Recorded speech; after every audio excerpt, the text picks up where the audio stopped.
Morning guys, SSR here. Yeah, I wanted to bring you out in here, out to the garden, show you potatoes are up. And I wanted to talk about something that I've been thinking about. Like the picture that I posted there on the front, this video about normality. It says, I seen that at a church the other day, and it said normal isn't coming back, Jesus is. I know we've all been kind of wondering, like, when are things going to get back to normal? Well, the Bible says they're not going to. This is a new normal. I think we're living in the last days, guys. I don't know. Hate to even ask that question. How much worse can things get, you know? I didn't step on a potato, did I? No. Anyway, I was kind of thinking the same thing for a long time. You know, when's normal coming back? When are we all going to get back to normal? But things seem to be ramping up. Every day it's something different, something new. You know, new shortage on something. Some other countries, problems, fighting, war. That's another thing the Bible says too. There'll be wars and rumors of wars. Well, we've got that, you know. We've got everything going on, so it's just the times we're living in, I believe. So normal isn't coming back. This is the new normal. So anyway, just a thought for today, you know. And that's, I'm not saying that to scare anybody or anything. It's just things are going to get worse, and we got to prepare, you know, as much as we can. You can't prepare for everything. I listen to a lot of these other YouTubers. Deep South Homesteader is a good channel. Danny is his name. Great channel. He was talking about this the other day too. Economic Ninja. He says, don't be scared. Prepare. You know, and then there probably is some opportunities to make some good money in times like this, you know, when the economy's depressed. If you get into the right stuff, that's why, you know, stacking gold and silver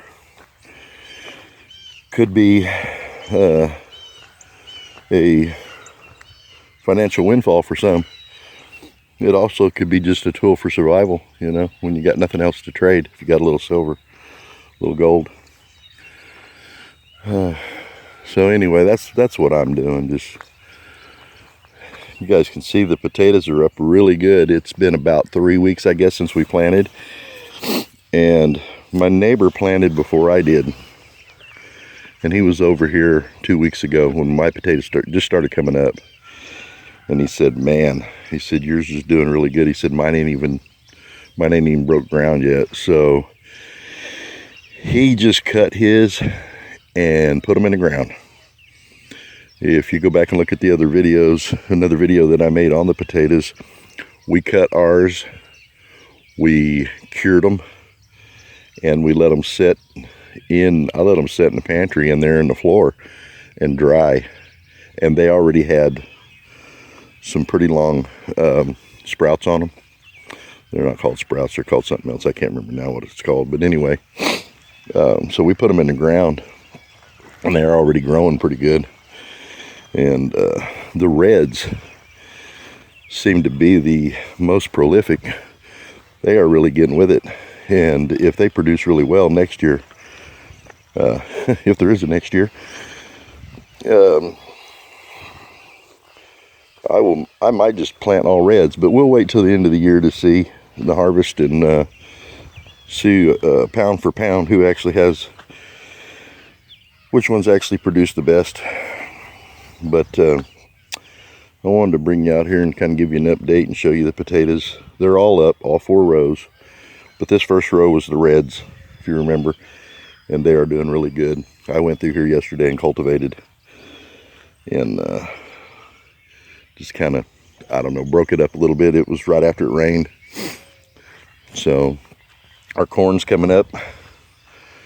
Maybe a little early for the corn. I don't know if you can see them. Probably can't see them. But there's corn. There's a couple corn. But it's kind of early in the season for corn. And it could freeze still and kill the corn, which I would just have to replant. The onions are doing pretty good. They're going to be all right, I think, but they did look pretty pathetic there in the beginning. You probably almost can't even see them. Get down here to level with them. You might can see them. The tips are kind of burnt on them. So that might have been from putting them in that chicken manure, which it was composted, but it might have been too hot for it, or there might have been too much chicken manure in the ground when I planted them, because I just sprinkled some on the ground and then planted them. But I thought onions could handle them pretty good. Could handle it pretty good. My blackberries, I got to get in here and clean this out, but my blackberries are getting leaves on them now, and they're doing really well. So everything in the garden so far is doing okay, you guys. We're just praying now for no freezes. I know it's kind of that's a lofty prayer, but with God everything's possible, right? So anyway, I'm praying no freezes, which it would be kind of unusual if it doesn't freeze, but I'm hoping it doesn't. Sorry, don't mean to bounce you around there, but anyway, there's a look straight down the rows. And it definitely pays off to cut your potatoes and cure them out a couple of weeks. We let them cure for, it was probably 2 to 3 weeks before we put them in the ground. So they kind of had a little bit of a head start. Now I haven't talked to Leroy today or in the last few days, but I need to find out if it's come up yet. And I noticed another thing too about the potatoes. At night and early in the morning, they kind of fold up, their leaves fold up, which I've seen other plants do this. Later on here today, the leaves will all lay out, and they'll all lay out to catch the sun. So they fold up at night and open up during the day. Anyway, I wanted to thank you guys, all my new subscribers out there. So if you guys like this video, give me a like, thumbs up, and we'll catch you on the next one here. God bless.